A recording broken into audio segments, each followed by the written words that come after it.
Assalamu alaikum wa rahmatullahi wa barakatuh. Karibu sana mtazamaji wa Africa TV kwenye asubuhi njema. Ikiwa ni siku nyingine nzuri kabisa ambayo inatukutanisha hapa. Wewe ambaye unatazama popote pale ulipo na sisi kutokea hapa.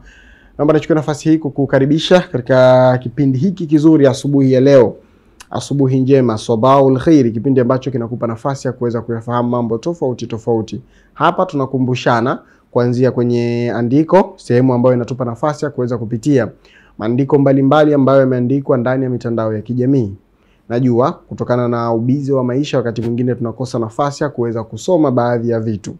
Hapa ndani ya asubuhi njema kipo kipengele muhimu kabisa ambacho kinaitwa andiko, kinakupa nafasi ya kukupitisha wewe kwenye maandiko tofauti ambayo yameandikwa kwenye mitandao ya kijamii. Nia na madhumuni ni kukumbushana na kuelimishana katika yale ambayo yanatufaa sisi kama Waislamu. Mbili, iko habari ambayo tutakujuza, tutahabarishana hapa kuhusiana na habari ambayo inagusa umma wa Kiislamu ambayo imetokea katika juma zima. Tatu na mwisho, tutakuwa na mgeni hapa tukizungumza kuhusiana na jambo kubwa na la kijamii ambalo ni muhimu sisi kama Waislamu kuweza kuzungumza. Pia tutakupa nafasi wewe mtazamaji popote ulipo kushiriki nasi kwa kupiga simu, kuuliza maswali na kutoa maoni yako. Karibu sana, langu jina ni Ali Mfaume, niko na Rajab Msami. Rajab, mambo vipi? Alhamdulillah. Tuko vizuri? Tunamshukuru Allah. Tumekutana na Jumamosi nyingine. Sahihi.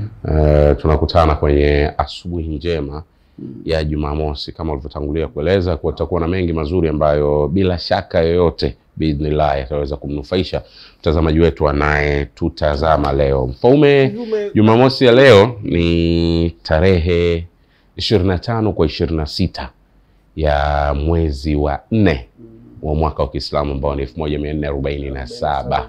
Mwezi wa 4 ambao ni sawa na Rabiul Thani ambao leo sawa na tarehe 18 mwezi wa 10. Ninapendelea sana kujaribu kuzieleza hizi kalenda za mwezi wa Hijiria kwa sababu kwa bahati mbaya sana sisi kama Waislamu tumekuwa tuko nyuma sana kwenye mambo yetu yanayohusu dini yetu, yanayohusu Uislamu wetu. Yani kama leo utatoka hapa na pesa 50,000, 10,000, yani ukaamua kwamba utoe 10,000 kwa watu watano, lakini kama watapata ukiweza kuwauliza leo ni tarehe ngapi kwa mujibu wa kalenda ya Hijiria, wakakutajia tarehe, mwezi na mwaka, basi kama utafanya mfululizo, mtu wa kwanza, wa pili, wa tatu, wa nne, wa tano, unaweza kujikuta ubaki na 40,000. Ukawa na 10,000. Ndio sababu umetoa idea ya kipindi. Unajua hicho ni kipindi kabisa.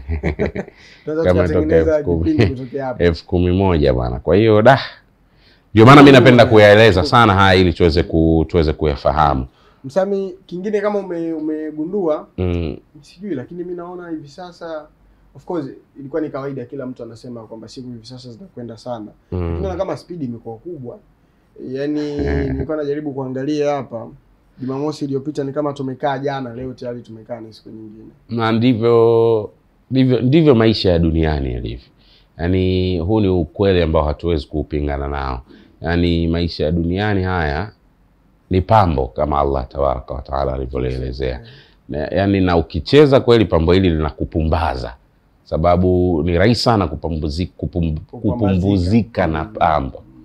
Umeshanielewa? Yaani rahisi sana. Kwa hiyo ukicheza kweli pambo hili linakupumbaza na utashangaa tu mauti umekugongea hodi ikiwa hakuna chochote ambacho hujakifanya kwa namna yote.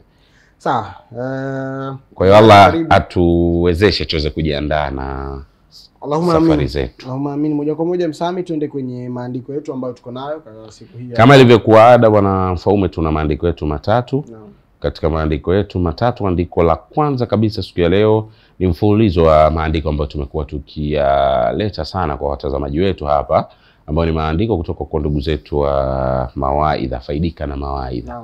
Ndugu zetu wa Faidika na Mawaidha wana mfululizo wa maandiko yanayokwenda kwa jina la mwanamke mwema. Huwa wana mfululizo wa maandiko hayo ya mwanamke mwema, na hili ni andiko la mwanamke mwema, andiko nambari 53. Sawa. Hili ni andiko nambari 53 ambao leo linazungumza kuhusiana na fashion na maisha ya kuonekana. fashion na maisha ya kuonekana. Hilo ndio andiko letu la kwanza kabisa. Hii ni darasa ya 3 ya mfululizo wa andiko la mwanamke mwema namba 53. Hii ni darasa ya 3, nasomeka fashion na maisha ya kuonekana. Leo wanawake wengi hawavai kwa stara, bali kwa macho ya watu. Mitindo imechukua nafasi ya haya na urembo umekuwa mzigo kwa imani. Mola amesema, wala wasidhihirishe mapambo yao isipokuwa yale yanayoonekana kwa kawaida. Hii ni aya kutoka Suratul Nur, aya namba 31. Lakini waandishi wakaandika pia kusindikiza maneno yao hadithi ya Mtume Muhammad sallallahu alaihi wasallam inayosema Mtume sallallahu alaihi wasallam amesema, watakuwepo wanawake watakaovaa lakini wako uchi, watakosekana peponi wanawake hawa. Hadithi hii imesahihisha na Muslim. Na funzo la andiko hili nasema ni kwamba vazi si nguo tu, ni hadhi ya imani. Mwanamke mwenye stara hubeba utukufu wa dini yake katika kila hatua. Hii imetolewa na Faidika na Mawaidha. Miongoni mwa maandiko mazuri sana yenye ukumbusho mzuri sana kwa dada zetu, mama zetu na wake zetu, ni andiko lilojikita kwenye stara.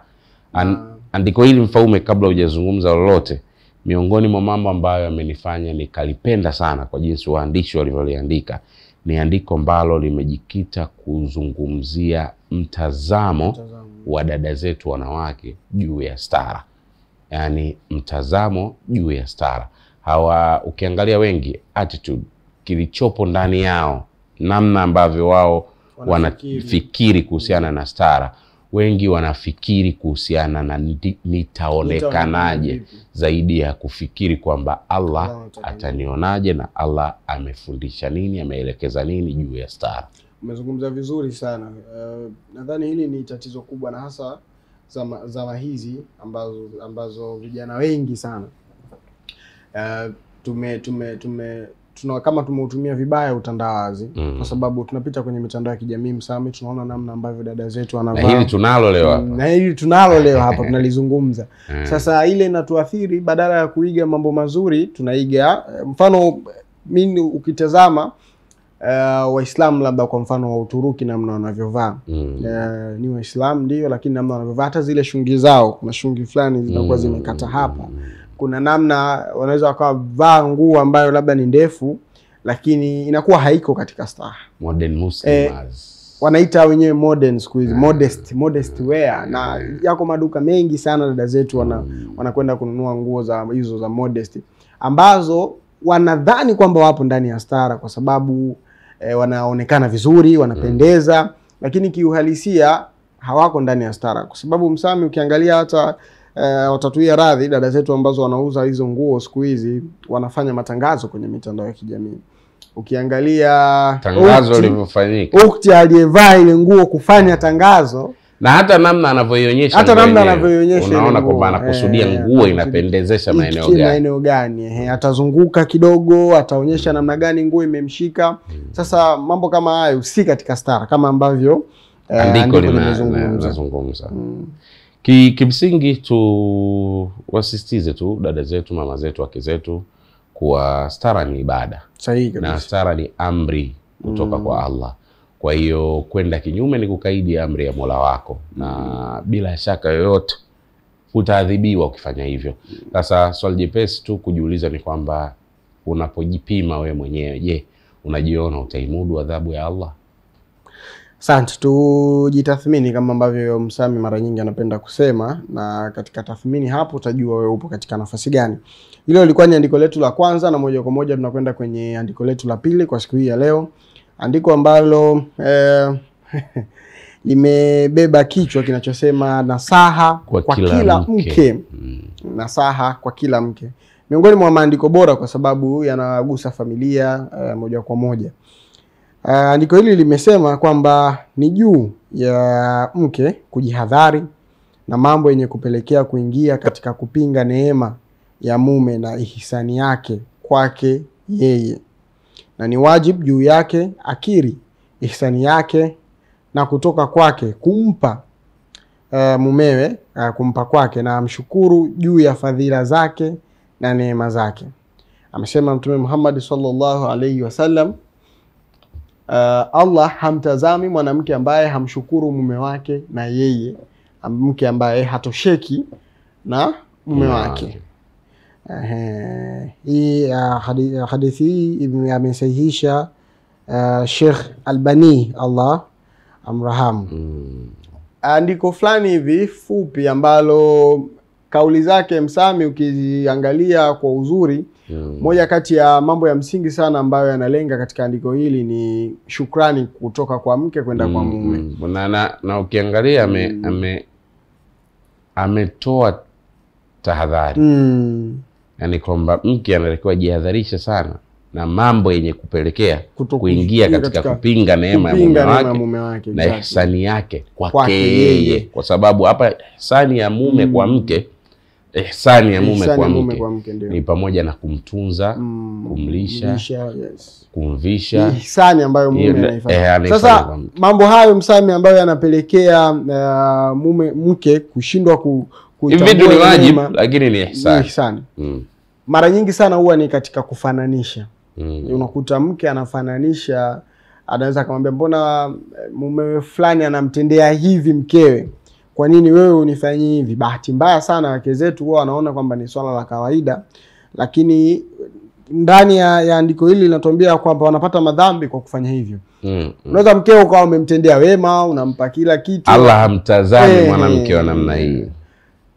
Siku moja ambayo ikatokea labda haujafanya kile ambacho yeye anataka ufanye, utasikia wewe kila siku. Mimi namwambiaga mke wangu, sio napenda generalize, unakosea, kwa sababu sema kitu ambacho kama kweli mtu afanye, lakini kama mtu anafanya alafu ukasema hujawahi kunifanyia hivi, hujawahi kufanya hivi. Sasa bahati mbaya sana wanawake wanasahau haraka sana. Yani wewe leo unaweza ukampeleka sehemu labda akafanya chochote ambacho anachokitaka, kesho akakwambia kitu, kaambia sasa hii subiri, hamna, atasahau kama jana wewe ulifanya hivi, atakwambia hujawahi kunitendea jambo hili, hujawahi kunifanyia kitu hiki. Kwa hiyo ndiko hili ilikuwa ni nasaha kwa dada zetu, mama zetu, wake zetu majumbani, kushukuru neema ambao umezao kutoka kwa ihsani ambazo tunazotoa. Kushukuru. Na of course msingi huu wa kushukuru unafanya mtoaji aweze kufurahi, na aweze kuona raha ya kutoa, na aweze kushawishika kuwa ni mwenye kupenda kutoa zaidi, kwa sababu shukrani hivyo ilivyo. Yani shukrani inafanya mtu anayepewa ile shukrani ajihisi kwamba huyu niliyemfanyia hiki, nilichomfanyia mpaka ananishukuru, ni muungwana, ni mtu mwenye kuridhika, ni mtu wa kushukuru. Na changamoto kubwa sana iliyokuwa kwa wanawake, wake zetu, Mwenyezi Mungu awaongoze, ni hiyo uliyoisema.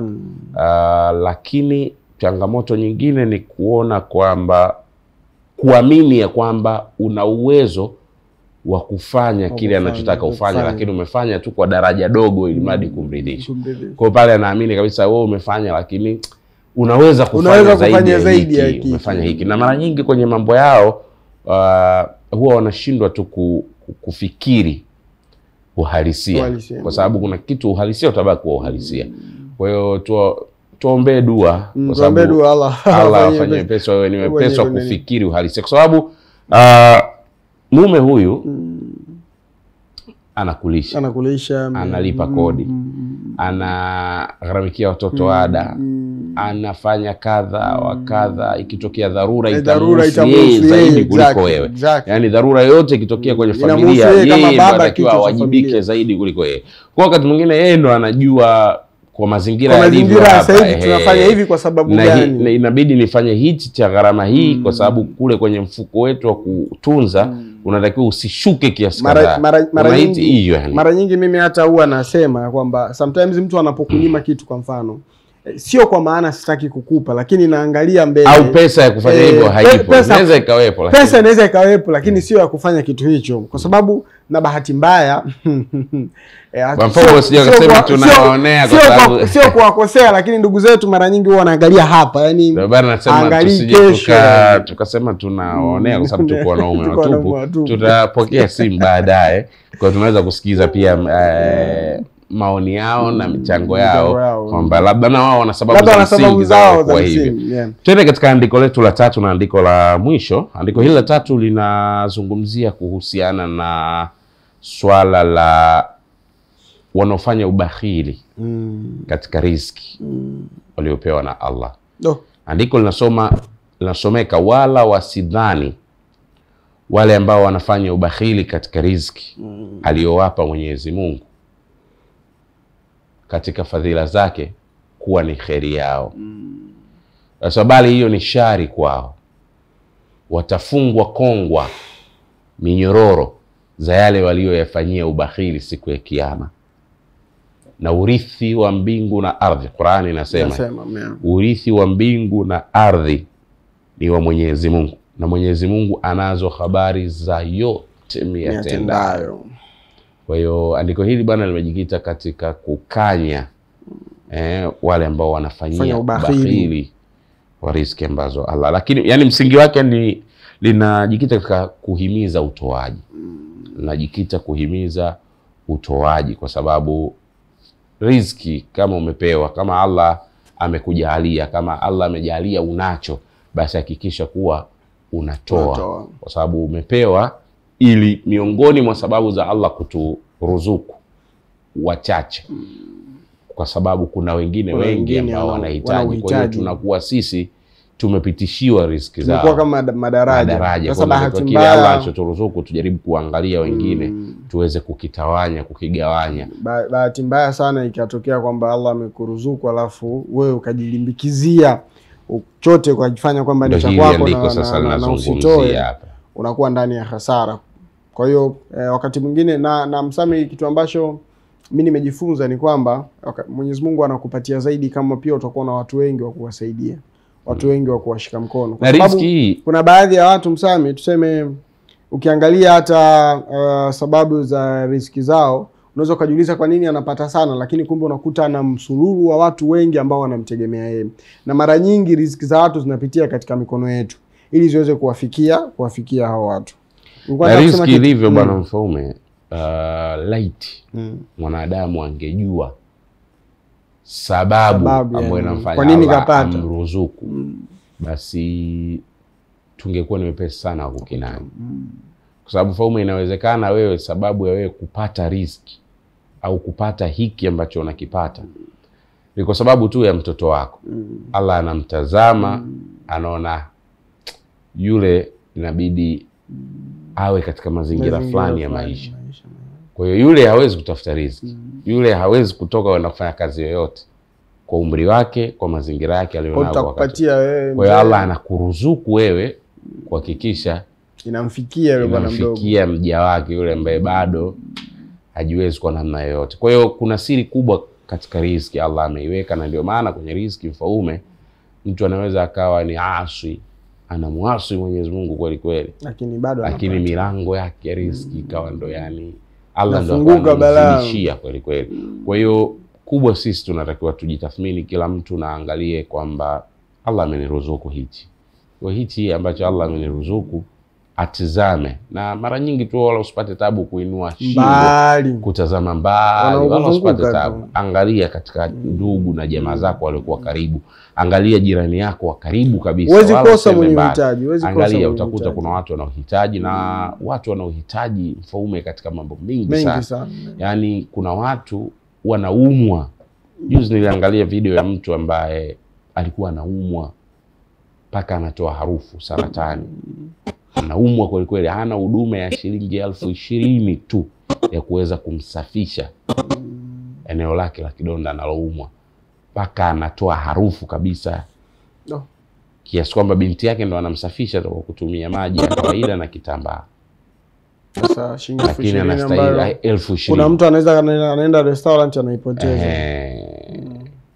Lakini huyu mtu ukiangalia amezungukwa na majirani, amezungukwa na watu. Yani kutoka alipo paka pale ambapo mtu aliyekuja kumsaidia na kuweza kuianika ile hali yake, kumuombea msaada, kuna maelfu ya watu wamemzunguka. Kwa tafsiri ya kwamba watu wengi, kwa sababu unaweza ukasema pengine yeye hajaeleza shida yake. Lakini watu wengi hatuishi Kiislamu. Unajua kuishi Kiislamu, unapoamka mjulie jirani yako hali, mtembelee, mjulie jirani yako hali. Hatutembeleani, mgongee mlango, bana salama humu ndani, wazima, nini, mnaendeleaje, kwema, vipi hali zenu. Mtu hata kama ataficha hali yake kwa haya mara moja mara mbili, huo ukienda mara ya tatu ni mtu mzima, unauelewa, ni mtu na akili zako, hali utakaoikuta pale utaiona. Kama mtu kama huyo alikuwa amefikia hatua anatoa harufu, ukiingia utaisikia ile harufu. Na wakati mwingine kwanza siku ya pili utaisikia harufu, utaona utajua hapa kuna kitu hakipo. Na wakati mwingine ukiona hali haiko sawa, usisubiri waseme, kama unao uwezo wa kusaidia. Hicho ndio ninachosema, bila hata kujua shida ni nini. Kwa sababu kwa macho sisi watu wazima, akili ukiingia hali ya sehemu unaweza kuitazama na ukaona tu hali ilivyo, na ukajua kwamba hapa hali sio hali kwa hichi ambacho kidogo Allah ameniruzuku, ngoja na mimi acha nifanye kitu hiki. Kwa hiyo tuna wakati wa ukhalifa wa Umar nadhani radhiallahu anhu, sina uhakika sana, alikuwa akitoa kwa siri. Umar alikuwa akitoa kwa siri kwa waumini. Na alikuwa akitoa usiku, watu wakiamka asubuhi wanakuta mlangoni tayari vitu vinafika. Kwa hiyo kuna haja yani sisi, kwa nini nasema hivyo? Yeye alitoa kwa siri, maana yake alichukua jitihada za kujua hali za watu wake, kwamba ana uhitaji, huyu ana uhitaji, kwa hiyo hawa wanahitaji. Kwa hiyo tuwe yani sisi tuangalie katika ngazi ambazo, kwa sababu najua pia tuna dhana, ni swala la kimtazamo. Wengi wetu tuna mtazamo wa kwamba mimi kwa hali yangu siingii katika daraja au siingii katika kundi la wanaostahili kutoa. Lakini kutoa huko hakuko hivyo Mfaume. Yani wewe kama unapata laki, kuna watu dhiki yao ni 1000. Unaweza ukamsaidia mtu 1000. Lakini pia kitu kikubwa na kingine kizuri zaidi ambacho kinaweza kikakurahisishia sana kwenye swala la kutoa ukawa unalitoa, kuwa na eneo lako moja ambalo utadumu nalo katika swala. Hata kama ni dogo kiasi gani, lakini wewe dumu nalo hili. Fanya kwa maendeleo. Yani kwamba mimi bwana napata 100,000 kwa mwezi. 2,000 hii nitaifanyia kitu fulani kama sadaka. Kila mwezi nitakapopata 100,000 yangu, 2,000 hii nitafanya hili jambo. Kila mwezi utaona matokeo yake, utaona. Na kingine Msami, labda kwa kumalizia, wakati pia tunasubiri simu ya mtazamaji, walau tupate simu 2 kabla ya kwenda mapumziko.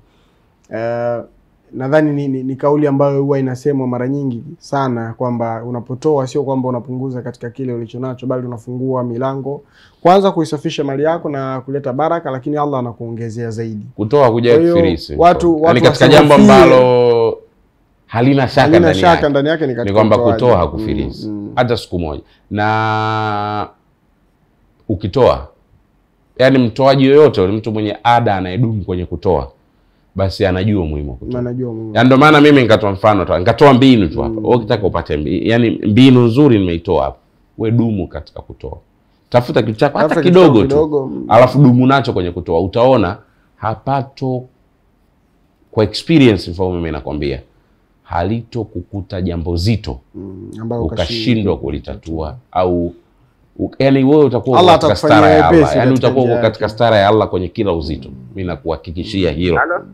Naam, assalamu alaykum. Wa alaykum salaam wa rahmatullahi wa barakatuh. Hali zenu? Alhamdulillah salama. Tunazungumza na nani? Unapiga simu kutoka wapi?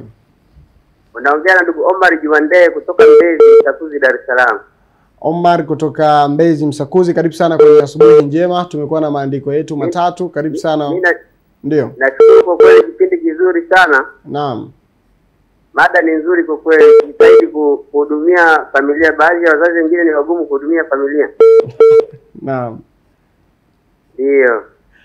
Na huo ndio ulikuwa mchango wako katika maandiko yetu kwa siku ya leo Huo ndio mchango wangu kwa kweli. Mada nzuri sana hii. Basi tukushukuru sana Omar na tukutakia asubuhi njema. Nashukuru na nyinyi pia, natakia siku njema. Okay, asante sana. Umemsikia Omar alichosema? Nimemsikia. Ndio simu yetu ya kwanza. Ndio simu yetu ya kwanza, tukusubiri tupate simu yetu nyingine. Assalamu alaykum wa rahmatullahi wa barakatuh. Wa alaykum salaam wa rahmatullahi wa barakatuh. Vipi hali mama yetu? Karibu sana. Salam salama. Vijana Yasini Majura kutoka Bukoba, vipi hali zenu? Alhamdulillah. Karibu sana mama. Hali zako? Salama. Alhamdulillah. Leo sisi tuna mvua nyingi sana, yani nimetumia hapo tu kuwasikilizeni kwa sababu hatuna umeme. Mvua iko inanyesha sana sana, alhamdulillah. Mashaallah. Ndio, karibu mama yetu, tupate mchango wako kwenye maandiko yetu. Nashukuru sana. Maandiko nimeyasikia vizuri sana. Nami nataka niwaongezee katika muonekano fashion ya maisha kwa wanawake. Ndio. Mwenyezi Mungu anatuambia baada ya ubillahi minashaitani rajim katika sura Ahzab sura ya 33 aya 59, pale alipomwambia mtume kwamba ya ayyuhan nabii, ewe mtume, kulli azwajika, waambie wake zako, wabanatika, na watoto wako, wanisaa'il mu'minina, na wanawake wote wa Kiislamu, waambieje? Udilina alayhinna min jalabibi. Kwa hiyo ni aya ambayo Mwenyezi Mungu ametuambia tuvaeje, akimwambia mtume awaambie wake zake, watoto wake, na wanawake sote wa Kiislamu. Tuvaeje? Tumeshaambiwa tuvaeje akina mama, lakini wanawake hatusikii, tumeenda na fashion za dunia. Allah, Mwenyezi Mungu atusamee na atuongoze. Amin. Atusamee na atuongoze kwa kweli. Amin. Andiko la pili nimelisikia vizuri na saa kwa kila mke. Mtume alipokwenda Miraji alikuta wanawake wengi motoni. Aisha alilia Sara akamwambia, ni kwa nini wanawake wanaingia motoni? Mtume akamwambia kwamba awashukuru neema za waume zao, namba 1. Namba 2 ni wale wenye maneno kupeleka huku na huku kuombanisha watu. Kwa hiyo hao wanawake wenye sifa hizo mbili Mtume aliwaona wengi motoni, akina mama. Hayo ni mambo ambayo yatatuunguza hapa duniani na kesho akhera.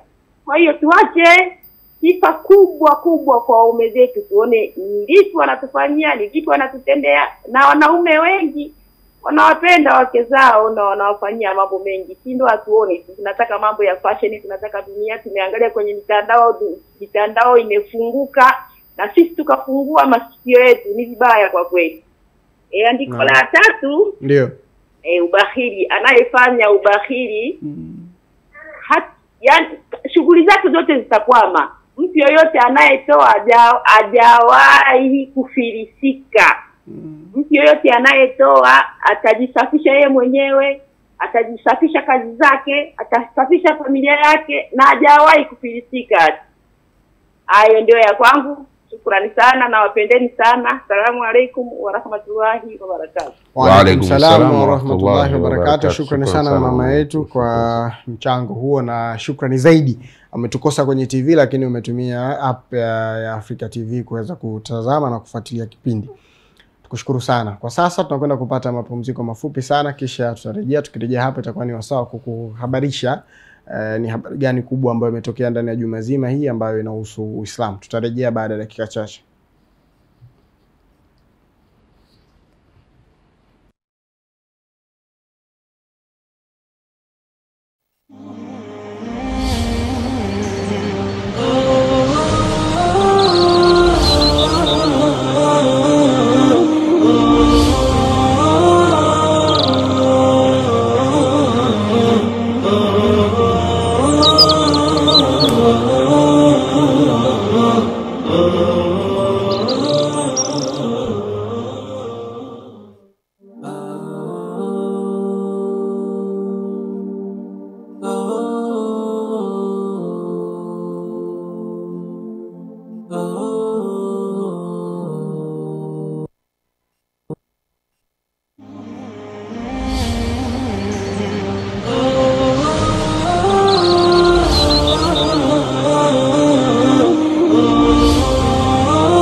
Naam, karibu sana mtazamaji. Kama ndo kwanza unajiunga nasi, kipindi hewani hivi sasa ni Asubuhi Njema, na tumekwisha tamatisha tayari kipengele cha kwanza kwa maana ya andiko, na hivi sasa tumerejea tena tukiwa na kipengele cha pili. Tuko hapa kwa ajili ya kukuhabarisha Na Msami, moja kati ya mambo mazuri na makubwa ambayo yanafanyika hivi sasa ni kwanza uwepo wa taasisi nyingi za Kiislamu ambazo zimekuwa zikifanya shughuli mbalimbali za moja kuhamasisha Waislamu kuweza kushiriki katika fursa mbalimbali ambazo nje tu ya kwamba sisi ni Waislamu, lakini fursa mbalimbali kama vile fursa za kibiashara, lakini pia zimekuwa zikifanya shughuli mbalimbali za utambuzi binafsi kwa vijana na vitu kama hivyo.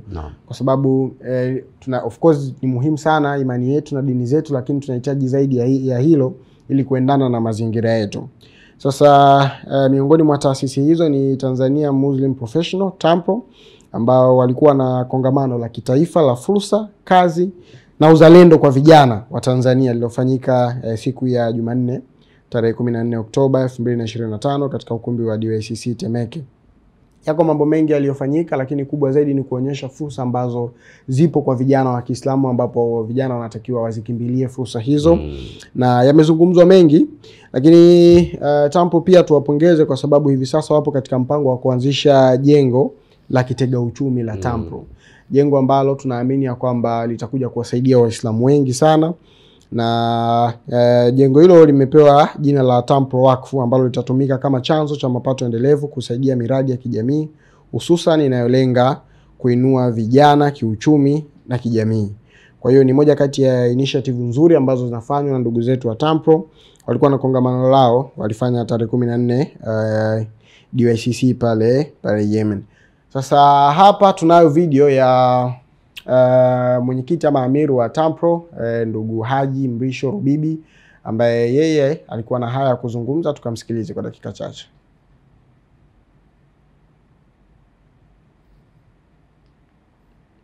Mfano wakati tuna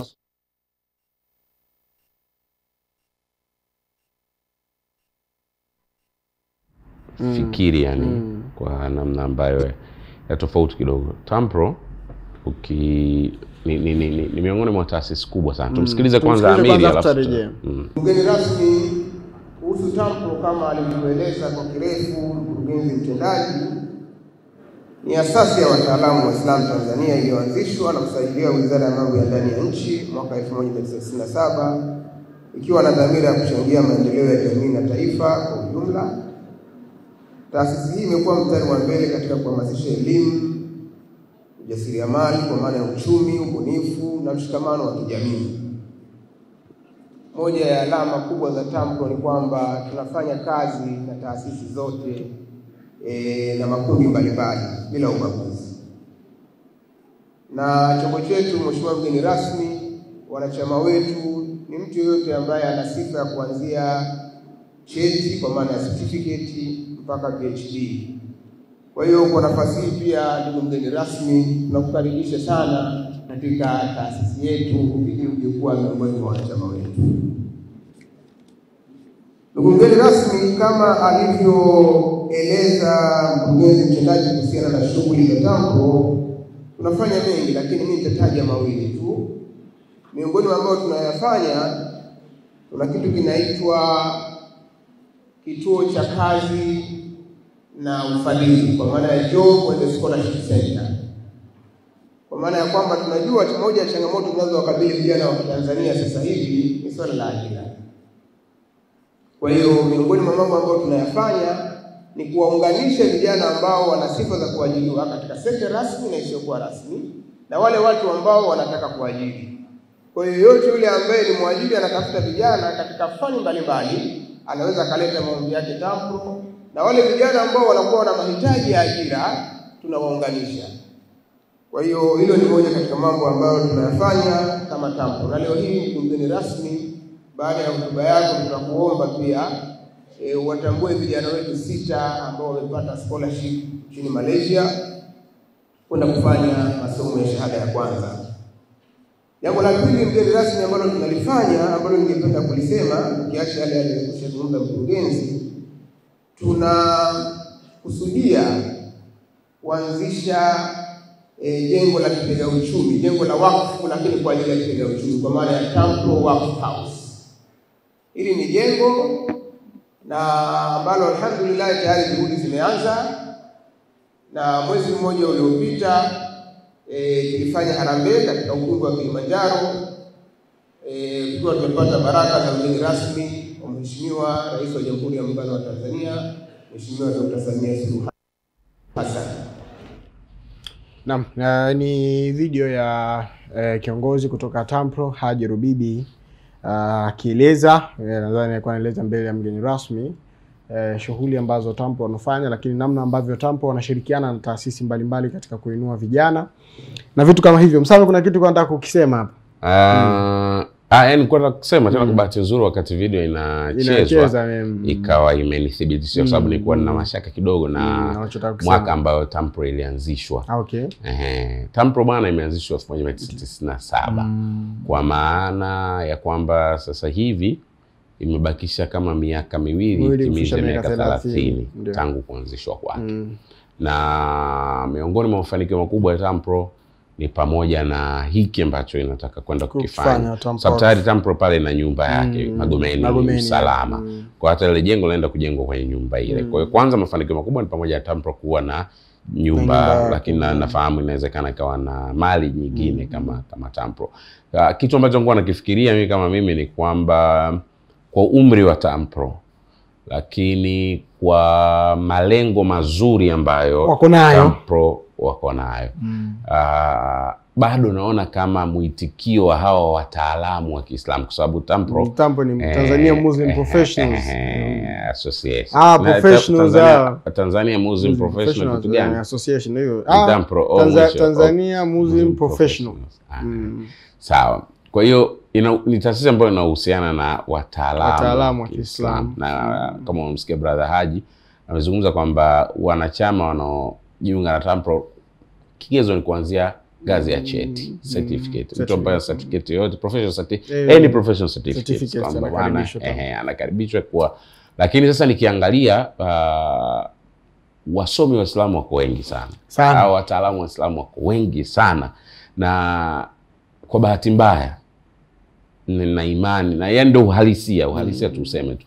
Kwa bahati mbaya kwamba wengi hawajajiunga na TAMPRO. Na kwa bahati mbaya zaidi pengine unaweza kukuta kuna watu hapa, mtu akisikia TAMPRO wala hajui ni kitu gani, unafanya nini na anashangaa yani. Kwa hiyo kumekuwa na uzito sana wa watu. Msami vizuri, mwongea kitu kizuri. Kosa liko wapi? Ni kosa, sitaki kusema kosa by the way kwa sababu tunakaa tunatupa lawama, lakini wapi tumeshindwa? Ni wao kama taasisi ama ni sisi Waislamu ambao tumeshindwa kuipa nguvu taasisi yetu? 60% ni sisi kama Waislamu. Kwa sababu tunawajibika. Sisi, unajua taasisi imewajibika vya kutosha mpaka kufikia hatua ilipofikia. Maana yake 40% hizo 40 tu za taasisi zimebaki ile taasisi kuangalia namna sahihi ya yenyewe sasa, kwa sababu tayari mwitikio ushakuwa mdogo yenyewe kuangalia namna gani inaweza kuwafikia Waislamu wengi zaidi, kwa sababu mwitikio umeshakuwa mdogo. Lakini pia taasisi ni kuangalia namna ya kujiweka unajua mimi mtu kama brother Haji Rubibi ni miongoni mwa strategist wazuri sana. Kwa hiyo najua TAMPRO kama TAMPRO kwanza najua tuko katika mikono salama. Lakini kuna haja ya kuanzia chini. Yaani TAMPRO kuna haja ya kuanzia chini, kwa sababu mtu mpaka kuja kufikia kuwa professional kuna hatua chini. Sasa Msami hapa ambapo chini kuna tamsia. Kuna kitu exactly. Kuna kitu ambacho sisi tamsia inaweza ikawa ni tunashindwa kuunganisha nzuri ya kuilisha TAMPRO. Tunashindwa kuunganisha taasisi zetu. Kuwepo na hizo huo ujumuishi wa taasisi zetu. Tamsia inaweza ikawa taasisi nzuri au chanzo kizuri cha kuilisha TAMPRO. Lakini turudi hata hiyo tamsia yenyewe bado wanachama wake sio wengi kama inavyostahili. Yaani kama inavyotakiwa kuwa. Kila mwanafunzi Muislamu yuko tamsia. Sio kweli. Unadhani kwa nini? Ni kwamba wanafunzi hawaoni faida ya wao kuwa tamsia. Yaani maana yake kwamba ile mtu hata nikienda tamsia mimi kama mwanafunzi Muislamu nafaidika nini? So hilo ni swali. Nadhani ni kweli kwamba yani pengine hiki kinachoweza kuwa yani kuna shida ya Waislamu kuyakimbilia mambo yetu ya Kiislamu. Yani hapo hii tatizo lipo. Kwa sababu umeona TAMPRO leo wanafanya harambee ya kujenga jengo la ghorofa 10 nadhani kama sijakosea. Jengo la ghorofa 10 linaweza likahitaji kama 1.5 billion kulijenga na kukamilisha kila kitu. 1.5 billion. Tukiangalia leo hii wataalamu wa Kiislamu hapa Tanzania tuchukulie tu 100,000. Hiyo hela inapatikana within a week. Yaani wataalamu wa Kiislamu 100,000. 100,000. Ehe. Sawa. Sasa chukua 1.5 billion. Sawa gawanya kwa 100,000. Tuchukue bilioni 1.5. Ngoja. Bilioni 1.5. Inatakiwa iwe na zero ngapi hapa? 8. Ikienda 0.6 milioni, 0.7 milioni 10, 0.8 milioni 100, 0.9 ndio milioni 1,000. Sawa. So, alafu tunazigawa kwa Waislamu. Sasa hapo lakini hapo tumepata 1.5 si 1.5 billion, zero zitakuwa 7, sio 8. Kwa sababu kuna digits nyingine. Kuna digits nyingine hapa. Kwa zero zitakuwa 7. Sawa. Igawanye kwa 100,000 yenye 0.5. 15,000. Kila mtu atoe 15,000. Hapo unazungumzia Muslim professionals. Of which wengi ni watu ambao wanachukua mishahara kwa mwezi. Jalia basi hata kila mtu tu atoe, basi tuseme atoe hata 150,000 kwa mfano. 150,000 wewe achana nayo. Tubaki hapo tubaki kwenye 15,000, tubaki kwenye reality. Tutafute wasomi wa Kiislamu hapo kila mtu katika mshahara wake atoe sadaka yake ya kuendelea shilingi 15,000. Yaani mtu anachukua 200,000. Tuchukulie huyu mtu wa cheti anaichukua 200,000 ambaye tayari naye ameshakuwa ni professionals. Ana cheti, ana certificate, anapata mshahara wa 200,000. Atoe 15,000 kwenye mshahara wake kama sadaka ya kuendelea. Target fine asitoe kwenye mshahara wake wa mwezi. Miezi mitatu. Atoe 5,500 kila mwezi. Kila mtaalamu anajijua yeye ni mtaalamu wa Kiislamu. Amshukuru Mwenyezi Mungu kwa neema ya maarifa na kupata utaalamu ule, ujuzi ule. Awekeza sema ya Allah, mimi hii nawekeza 15,000 kwa ajili ya neema hili na kwa ajili ya jambo hili. Kwa hiyo wataalamu 100,000 tu wana uwezo kujenga ile. Kwa maana yake sisi kama Waislamu kila mmoja kwa nafasi yake. Kwanza tunawajibika sana kuhamasishana katika masuala yanayohusiana na dini yetu. Na tunawajibika sana kuwa watu tunatakiwa tuwe kipaumbele katika kuyakimbilia masuala yetu. Sababu sisi ni Waislamu. Yaani kila mmoja anatakiwa ajiulize kwa uelewa wake. Unafanya nini Uislamu wako? Mimi utaalamu wangu umeunufaisha vipi Uislamu? Mimi sasa hivi ni mwanahabari. Yaani mimi natakiwa nijiulize wanahabari wangu umeunufaisha nini Uislamu wangu? Sahihi. Daktari halikadhalika anatakiwa ajiulize. Lakini pia changamoto kubwa ambayo sidhani mimi kama ni changamoto kubwa sana. Nafahamu mara nyingi unakuta kuna taasisi nyingi ambazo zina malengo sawa. Taasisi zote zinafanana. Yaani hili pia ni eneo ambalo kidogo tunatakiwa kama Waislamu tulitazame. Yaani kama kweli tunafanya kwa ikhlas, basi tupunguze idadi ya taasisi nyingi zenye malengo. Tubaki na taasisi chache zenye faida. Tuna taasisi mathalan Tampro. Tampro ndani yake, Tampro jinsi inavyofanya kazi kwenye hizo taasisi, ndani yake kuna vitu wanaita clinics. Sawa? Kuna kliniki ya habari, kuna kliniki ya afya. Yaani maana wataalamu wa masuala ya habari watakuwa kwenye kliniki ya habari. Wataalamu wa masuala ya afya watakuwa kwenye kliniki ya afya. Wataalamu wa masuala ya nini watakuwa humo. Sasa instead sisi wataalamu wa afya kuwa tena na taasisi nyingine zinazohusiana na wataalamu wa afya kama 6, 7, 8. Ni bora tuwe na 2 ambazo zitakuwa na nguvu zaidi. Msame sana, tumezungumza vizuri. Nitajaribu kufanya initiative tuone kama tunaweza kumpata Haji walau next week. Mimi nilikuwa na mipango naye brother Haji kwa ajili ya podcast ambayo nilikuwa natarajia kufanya naye podcast ya kuzungumzia vipaumbele vya umma wa Kiislamu. Nadhani nadhani atatosha huko. Vipaumbele vya umma wa Kiislamu. Kwa sababu pengine sisi kama Waislamu hapa, mbona tumezungumza kwamba kila mtaalamu ajiulize yeye ananufaisha vipi Uislamu. Lakini sisi kama Waislamu pia tunafahamu kama umma wa Kiislamu kutokana na dira. Kwa mfano dira ilijieleza 2050 ilijieleza. Sasa kutokana na ile dira. Sisi kama Waislamu tunaingiaje humo pia na vipaumbele vyetu ni vipi ili kwenda na hii kasi. Hii dira imetupa picha, ndio muongozo unatupa mpaka 2050. Sisi kama Waislamu tumejiswitch vipi ndani ya ule muongozo ambao serikali na kama taifa kwa ujumla. Hopefully mtazungumza mengi mazuri, lakini pia katika hili ambalo tumeligusia hapa naamini utamdadisi vizuri na apate kulijibia. Mtazamaji, tunakwenda kupata mapumziko mafupi sana. Tukirejea hapo tutakuwa na mgeni, liko jambo muhimu na adhimu ambalo tunakuja kulizungumza hapa. Kwa hiyo nikusihi ya kwamba usiondoke, endelea kubaki nasi.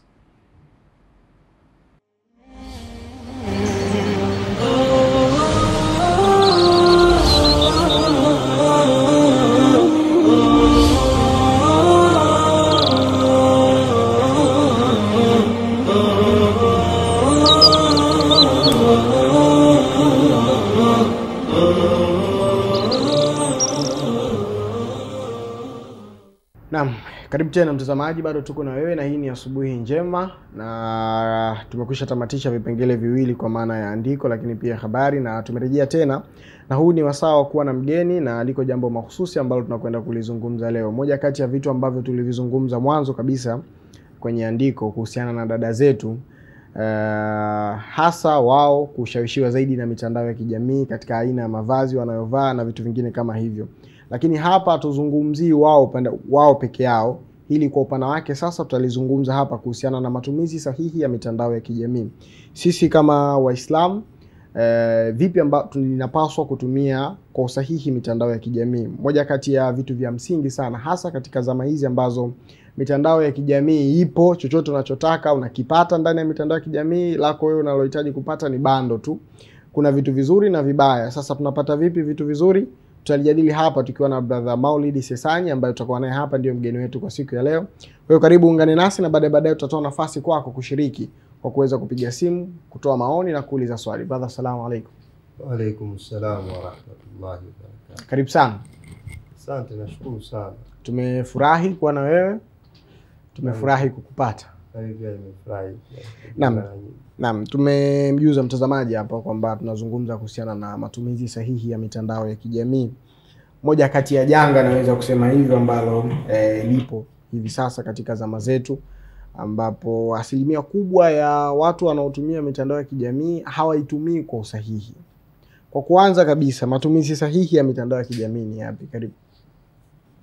Asante sana. Before sijagusa usahihi wa matumizi, naam, ni vyema tukajua mitandao ya kijamii ni nini. Tunaweza tukasema kwamba ni majukwaa ya kimtandao ambayo yanatumika kama daraja la kuweza kuwaunganisha watu kutoka sehemu mbalimbali za dunia. Kupitia haya majukwaa ni rahisi kuwasiliana na mtu kutoka pembe yoyote ile ya dunia kwa muda wa sekunde tu. Unaweza ukaongea na watu wako China, unaweza kuongea na watu wako Venezuela, across the world. Sasa hii mitandao ya kijamii kama majukwaa yenyewe sio tatizo.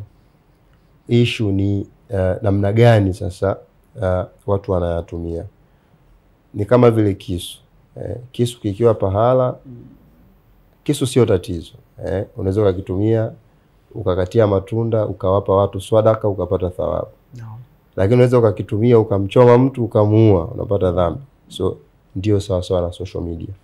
Sasa kwa kuwa kwenye social media kunakuwa na watu wengi kutoka sehemu mbalimbali za dunia, ndani yake humo kunakuwa na watu wazuri ambao wanaweza kueneza mambo mazuri, na kunakuwa na watu wabaya ambao wao wanakuwa na malengo yao mabaya, either ya kisiasa au ya kibiashara au ya kijamii. Umeona, hao ndio wanatengeneza program mbaya na wanaeneza mabaya. Sasa ni yapi matumizi sahihi kwa sisi vijana wa Kiislamu? Vijana alafu wa Kiislamu. Kwa sisi vijana wa Kiislamu, maisha yetu ya kila siku, harakati zetu, yatupaswa tuwe tuna chase vitu viwili. Akhera yetu na dunia yetu. Kwa maana ya kwamba tuna lengo kuu ambalo sisi limetufanya tuwe hapa duniani, ni kufanya ibada. Kufanya yale ambayo Allah tabaraka wa taala anayaridhia. Lakini hili lengo kuu linakamilishwa kwa sisi kutimiza malengo yetu ya kila siku. Allah anataka tufanyeje? Tuswali. Tunaswali vipi? Lazima tujistiri. Uvae nguo nzuri. Nguo zinahitaji fedha. Kwa lazima uwe na fedha kununua nguo. Unataka kwenda haji, lazima uwe na fedha pia. Unataka kuchinja udhiya, lazima uwe na fedha. Kumbe kijana wa Kiislamu anatakiwa kuitumia mitandao ya kijamii kwenye kutimiza malengo mawili ya ibada pamoja na uzalishaji. Only that. Kumbe kabla mimi sija kwenda kufungua account ya Instagram, kabla mimi sija kwenda kufungua account ya TikTok, swali natupaswa kujiuliza, naifungua hii account kwa lengo gani?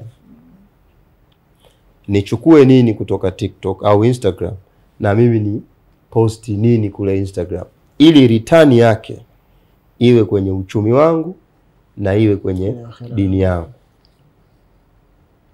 Sio, naeleweka vizuri? Kwa hiyo baada ya hapo tuko kwenye tunafungua sasa hiyo account yenyewe. Then mimi nitakuwa na posti nini? Kwa kijana wa Kiislamu anatakiwa awe ana post jambo ambalo kwenye professional yake au kwenye kazi yake lina add value. Kama ni mfanyabiashara anatengeneza mazingira ya kupata wateja na kuuza bidhaa zake. Kama anatoa huduma za kijamii, maana yake apeleke message kwa wanajamii kwamba mnapokuwa na shida au changamoto fulani, niko hapa mimi, ninaweza kuwasaidia. Hizo ndo posti ambazo kijana wa Kiislamu anatakiwa kupost.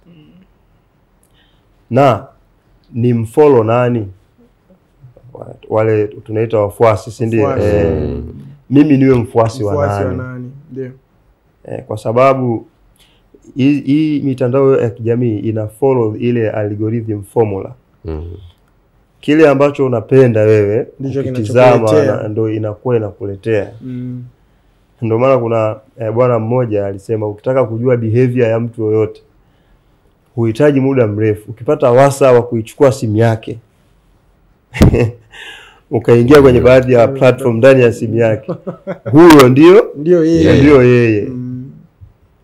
Maana mpaka baadhi ya faragha zake zitakuwepo humo ndani. Sasa unamfollow nani? Algorithm itakuletea kile ambacho wewe umefollow. Ukifollow kheri nyingi zitakuja. Na ukifollow shari nyingi zitakuja. Nadhani hata sindo Qur'ani imesema hivyo, inna hadainahu sabila imma shakiran wa imma kafura. Kwenye followers sasa hapo. Kwa unapokuwa umewafollow watu wa kheri, bila shaka hatusemi kwamba ukiwafollow watu wa kheri, watu wa shari hawataonekana. Watakuja na wao, kwa sababu wapo ambao wana sponsor yale matangazo yao. Kwa wale ambao wana sponsor, wana select category ya mtu anaweza akaselect labda mji fulani, katika huo mji nahitaji vijana wa umri huu waione hii post. Kwa hiyo wewe kwako itakuja. Sasa kama kutakuwa na mazingira ya wewe pia kutokewa na vitu ambavyo sio kheri kwako, tunakuja sasa kwenye personality ya kwako wewe, self esteem. Wewe unaweza kujisimamia kiasi gani? Kwa lugha rahisi tunaweza tukasema unajitambua kwa level gani? Mtu anayejitambua maana yake anaelewa direction anayotakiwa kupita. Kwamba hii ni njia sio ya kwangu, hii ni njia sio ya kwangu. Hii ni ya kwangu, mimi natakiwa nipite hapa. Simple kama tunavyokuwa tuna drive barabarani. Mimi naenda Lushoto. Hii barabara ni rough road. Ni mbaya, ina mabonde, lakini kuna njia nyingine maybe inaenda Moshi. Ni nzuri sana, imependeza, lakini nikiifuata nafanyaje? Napotea. Kwa usiifuate barabara kwa sababu ni nzuri, hali ya kuwa haikufikishi unakokwenda. Umeona? Kwa nimezungumza kwa ujumla zaidi, lakini nadhani kiendelea kupata maswali itakuwa vizuri zaidi. Na umeliweka sawa sana Msami. Amelizungumza, unajua, kwa kwanza tukushukuru sababu umelizungumza kwa upana wake limeweza kueleweka sana.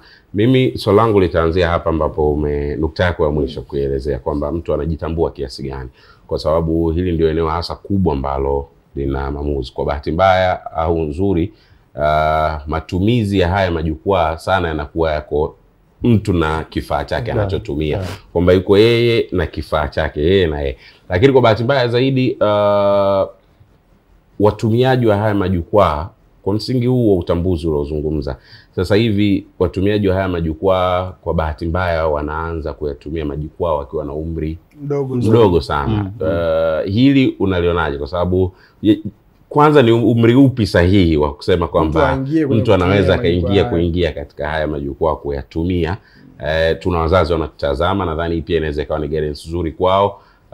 Lakini hata atakapoanza, ikilazimika mtoto kuingia katika haya majukwaa, mwongozo unaweza ukawa vipi kwake? Hili unalizungumzia? Mimi reference yangu itakuwa fiqh ya Uislamu, kwamba ni umri gani kijana anakuwa yuko baligh aqil. Kwa maana mashehe wanatusomesha, wanasema mtu ni mumayiz, anaweza akapambanua mambo.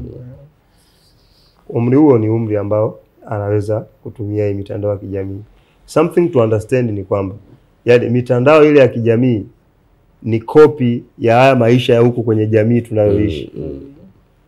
Sawa? Huku mtaani kuna wanawake, kuna wanaume, kuna wema, kuna waovu huku mtaani.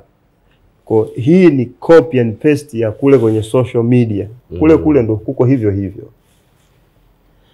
Sasa kwa sababu huku mtaani tunaweza tukasema ni picha ndogo, kwa sababu labda ni mtaani pale ni hao watu watu wachache, but kwenye social media inakuletea seti ya hawa watu kwenye global scale. Kwa mtu ambaye anafaa kutumia hii mitandao ya kijamii lazima awe ni mumayiz, anaweza kupambanua mambo, but still atahitaji guidance kutoka kwa wazazi, kwa sababu yapo mambo ambayo yanakuja kwenye mitandao ya kijamii. Kuna ajenda za watu, lakini kulingana na maendeleo ya sasa ya teknolojia, pia kuna mambo ya artificial intelligence. Sawa? Kuna propaganda. Sasa kijana tu akiwa mumayiz haitoshi peke yake. Pia kuna elimu ya ya kuweza kumuongoza huyu kijana kwamba hili jambo unaloliona mrengo wake ni huu, kwa sababu sio rahisi kwa mtu wa kawaida ambaye haongozwi au hana maarifa kutofautisha kati ya propaganda na jambo la kawaida. Kwenye somo moja linaloitwa cultural programming wanafundisha hicho kipengele cha propaganda. Jambo hili liwe propaganda lenye kukusudia kuwaseti population au watu kwenye mlengo fulani, linakuwa na elementi kubwa 3. Ndio. Cha kwanza, halina empirical evidence, huwa halina ushahidi wa wazi. Sawa? Pili, halitengenezi uhuru wa mtu kutafakari.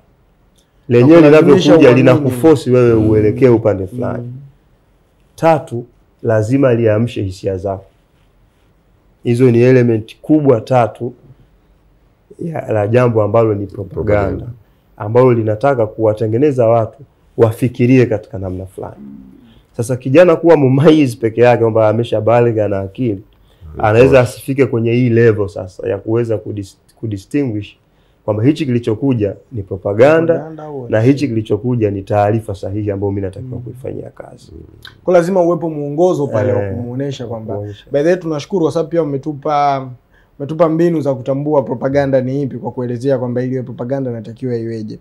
Mimi nitahama kidogo. Msami, labda unataka kuendelea na hapo? Mimi nitahama kidogo, nitahamia kwenye upande wa dada zetu kidogo, lakini pia hata katika kushare ile tunasema wakati mwingine kuna baadhi ya neema tunazitangaza kwenye mitandao ya kijamii. Kwa upande wa dada zetu wakati mwingine unaweza kukuta ukhti safi mashallah na kapendeza vizuri kabisa, anajiposti anasoma Qur'ani kwenye mitandao ya kijamii. Ni usahihi, ndivyo inafaa mitandao ya kijamii tuitumie hivyo, lakini wakati mwingine hata ile katika kuonesha neema zetu unakuta mtu labda katoka kaenda umra kwa mfano, vitu kama hivyo, kaposti kaweka kwenye mitandao ya kijamii, labda kanunua kitu hiki, karuzukiwa mtoto, kaposti kaweka kwenye mitandao ya kijamii. Hili ni sawa? 70% sawa, 30% baadhi ya vitu sio sawa. Pia kupitia social media tunaweza sisi tukafanya dawa. Tukahamasisha jamii kwenda kwenye khairi. Naam. Kwa innamal a'mal binniyat. Inategemea na nia ya mtumiaji mwenyewe. Kwa mfano kama watu wanaenda umra, wakapiga picha na wakapost kwa malengo ya kuhamasisha jamii sisi kuitekeleza ile ibada, 100% ni kitu kizuri. Sawa. Mimi naunga mkono hilo. But kuna mambo ni binafsi sana. Haya add value kwenye jamii. Hayo sio vizuri kuyapost. Kwa sababu yanaweza akatrigger jicho la husda na muhusika akaweza akapata matatizo. Kwa mfano, ndio mimi nimepata mtoto, mimi peke yangu. Yaani sasa kuna faida gani dunia nzima kujua kwamba mimi nimepata mtoto? Hauna tuhamasisha tupate watoto. Hauna hamasisha nipate watoto. Na hiyo kazi yangu ya mimi kuhamasisha watu wapate watoto ina significant advantage kiasi gani? Hilo ni jambo is too private. Sidhani kama ni vizuri kushare. But kuna watu sasa wanateseka ujue kwa muda huo. Kuna watu wapo kwenye ndoa, wanapanda, wanashuka, wanatafuta watoto. Hawapati. Wamesomewa dua. Na kuna wengine huenda tayari ripoti za madaktari zimewaambia hamwezi kabisa kupata watoto. Wewe unasherekea pale kupata mtoto. Inaweza ikawauma. Kuna ambao ni waheri watakuombea dua, lakini kuna ambao huwezi jua nafsi zao zikoje, wanaweza wasifurahie. Wao kutofurahia, hiyo ina trigger signal ambao inaweza kukudhuru. Ndio hasadi hiyo sasa. Kwa mimi mambo binafsi yote ambayo hayaongezi tija kwenye jamii, baki nayo. Baki nayo. Nimeuliza swali la kwanza kabisa, nauliza kuhusiana na dada zetu. Dada zetu bana sasa hivi mashallah wanasoma Qur'ani, wakati mwingine ndio hivyo katika kushajihisha, kutoa darasa kwenye mitandao ya kijamii wakiwa wamejipura vizuri, wamejiremba, na wengine wanasifiwa, mashallah unaonekana vizuri, macho yako mazuri. Ni sawa kwa mujibu wa dini yetu ya Kiislamu. Hayo ni makosa. Hayo ni makosa.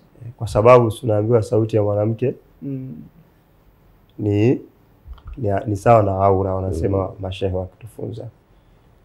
Ndio maana hata unaona hata mwanamke awe msomi wa dini kiasi gani hawezi kusimama mbele ya wanaume moja kwa moja akaswalisha au akatoa hutuba au akafundisha. Kunakuwa na sharia na mazingira fulani ambayo yanatengenezwa. Hata kama mwanamke anasomesha, kuna mazingira yake ya kisharia.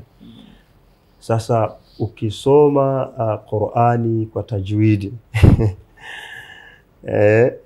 ukaghani afu ni mwanamke, kwa sababu sauti ni moja ya mapambo ya wanawake, unaweza ukatrigger vichocheo vya zinaa. Kwa mimi kwa mafunzo ya dini niliyopata kutoka kwa mashekhe zamana, mimi sio shekhe, nimesomeshwa hilo jambo halifai. Wanaofanya hivyo wapo ndani ya makosa. Wako ndani ya makosa. Kama ni watoto wadogo ambao hawajawa yani hawajaingia kwenye ule, hawajawa katika umri ambao wanaweza tukawatizama kwa jicho la matamanio, hata kama ni wa kike, haina tatizo. Sawa, brother, tukushukuru sana, na wakati huu naomba nikaribishe simu za watazamaji ambao wamekuwa na sisi kwa muda wote. Nafasi ni yao, nambari za simu zitaonekana kwenye runinga yako kwa muda mchache kutoka hivi sasa. Unayo nafasi kushiriki nasi.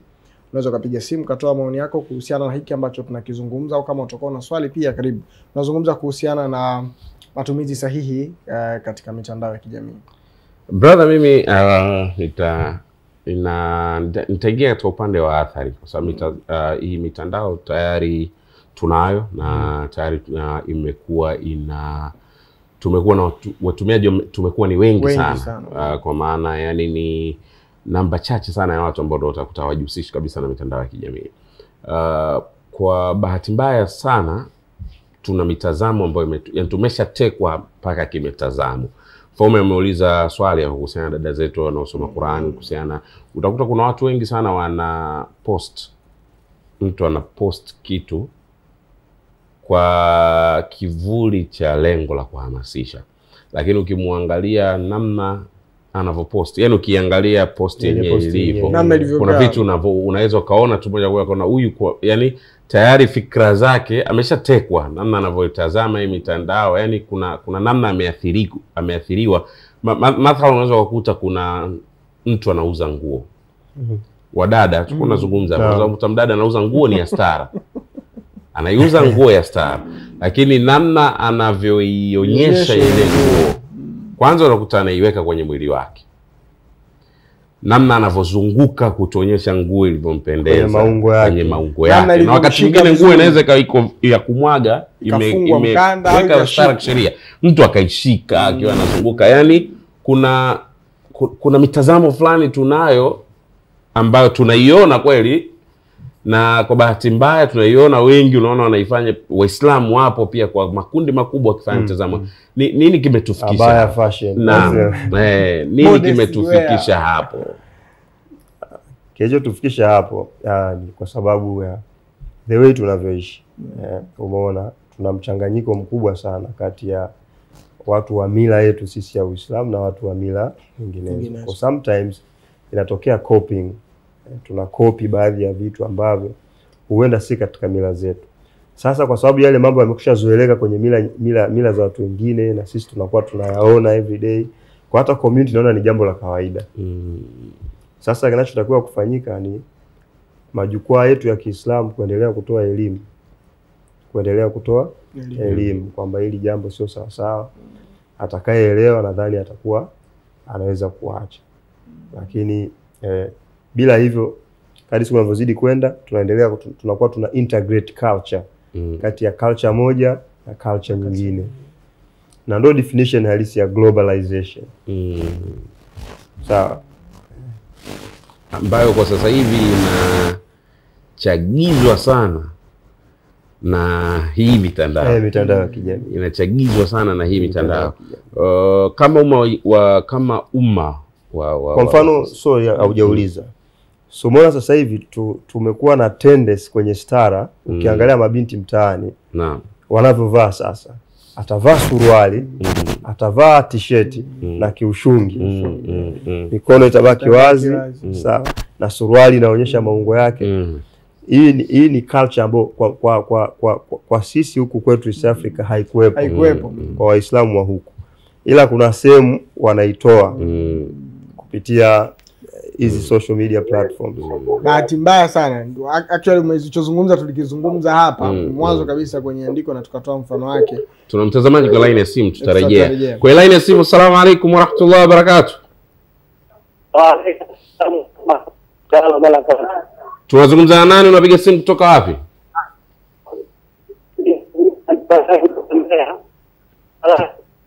Tunakusikia kwa tabu sana bwana Bakari kutoka Songea. Bila shaka umesikia tunachokizungumza, kwa hiyo tukukaribisha moja kwa moja. Una swali au una mchango wote wa kuchangia juu ya hichi ambacho tunazungumza? Ukiona simu. Naam? Tunapokuza simu, napiga simu. Halo? Naam. Unasema? Mazungumzo yanahusiana masuala mtandao. Tunazungumza na matumizi sahihi ya mitandao ya kijamii. Naona kapotea network kidogo, haikuwa nzuri. Nilikuwa nasema ulichokizungumza hapo brother, bahati mbaya sana ni kwamba wanasifiana. Mimi nimewahi kupita hicho ambacho nakizungumza, umepita kwenye mtandao, unamwona binti, of course mtandio nao ule ana mtandio wenyewe. Sasa sio kwamba umefunika hata mabega yake, yani uko hapa tu kichwani, alafu kwingine vyote kavaa anavyotaka yeye, alafu chini pia unakuta wanasifiana. Mashallah, hujawahi kukaa kichwa wazi. Wanaona ni jambo zuri. Yani imeonekana kama ndio trend na ndio fashion. Unajua brother, wakati amezungumza kuhusiana na kwamba hata mtu ambaye ni mumaiz anahitaji bado apate mwongozo. Kwa bahati mbaya sana sasa, kwa bahati mbaya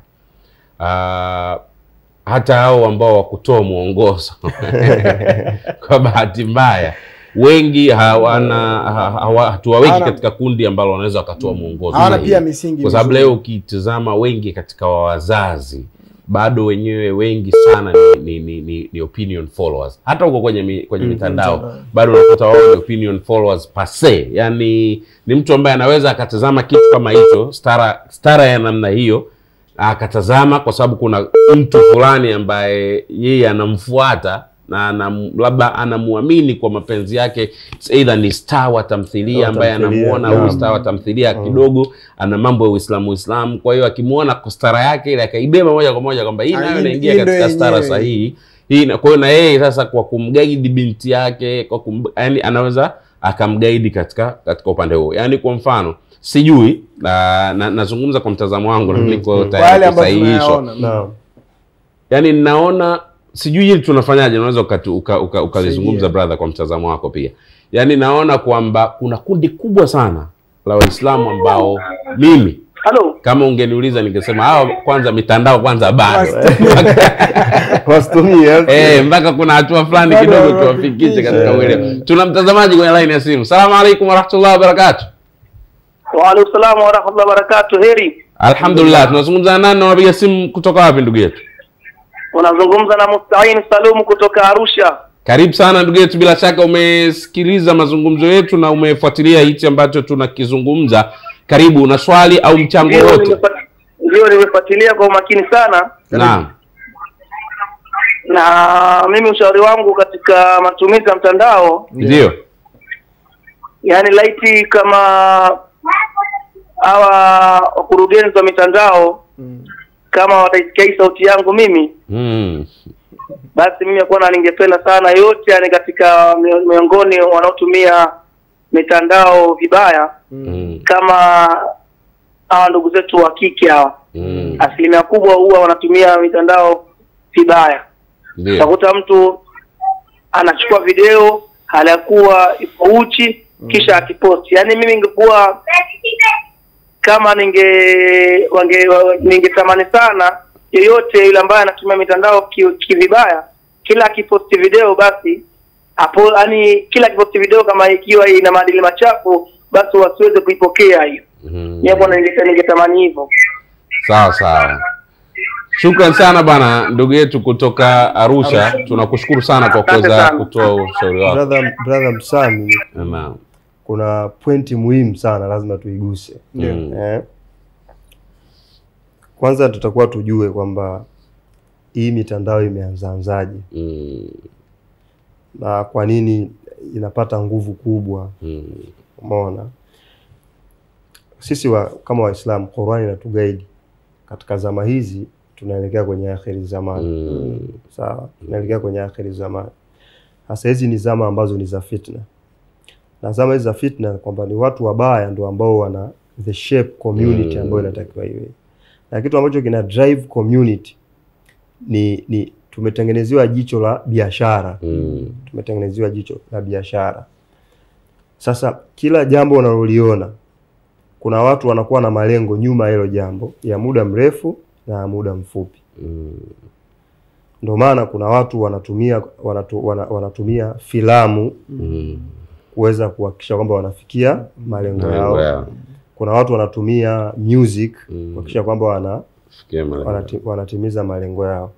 Sasa hivi sisi Waislamu kumekuwa na mmomonyoko mkubwa wa kuishi kwa kumhofu Allah, bali watu tunaishi as per public opinions. Watu wanataka nini? Jamii itanionaje? Sio Allah ataniona vipi. Nipata fursa ya kumhoji dada mmoja ambaye nilikuwa nakutana naye katika mazingira. Ni dada wa Kiislamu. Mwanzo nilikuwa sijui kabisa kama ni Muislamu. Kwa jinsi anavyovaa na nywele zake anaacha wazi. Nilikuwa najua sio Muislamu. Lakini ulifika mwezi wa Ramadhani akabadilika ghafla. Akawa anavaa stara safi. Mashaallah. Dada yangu kumbe wewe ni Muislamu. Hapo ndo kumbe inakuja. Baada ya Ramadhani ilivyoisha akarudi kule. Mimi nikamuuliza, dada yangu ulikuwa unavaa stara. Asalamu alaykum wa rahmatullahi wa barakatuh. Wa alaykum salaam wa rahmatullahi wa barakatuh. Tunazungumza na nani na unapiga simu kutoka wapi? Hapo studio. Alhamdulillah, hapa kwema kabisa. Namshukuru Allah tabaraka wa taala. Ndio, unaitwa nani na unapiga simu kutoka wapi? Naongea na mama Aisha kutoka Morogoro. Karibu sana mama Aisha kutoka Morogoro. Karibu sana. Na mada nzuri sana kwa kweli. Allah tabaraka wa taala awasimamia nyote mlipo hapo studio. Amin. Kweli mgeni wetu tunashukuru ameleta mada nzuri sana. Naam.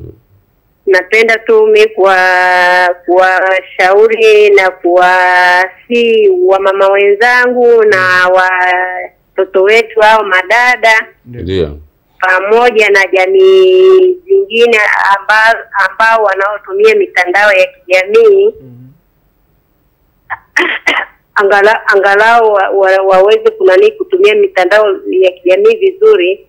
Maana kuna mtu analaumu eti kwamba anasema kwa mfano mimi siwezi kununua simu bwana. Simu inakufanya uongee uongo au ufanya hata kwenda kuiba, ufanyaje.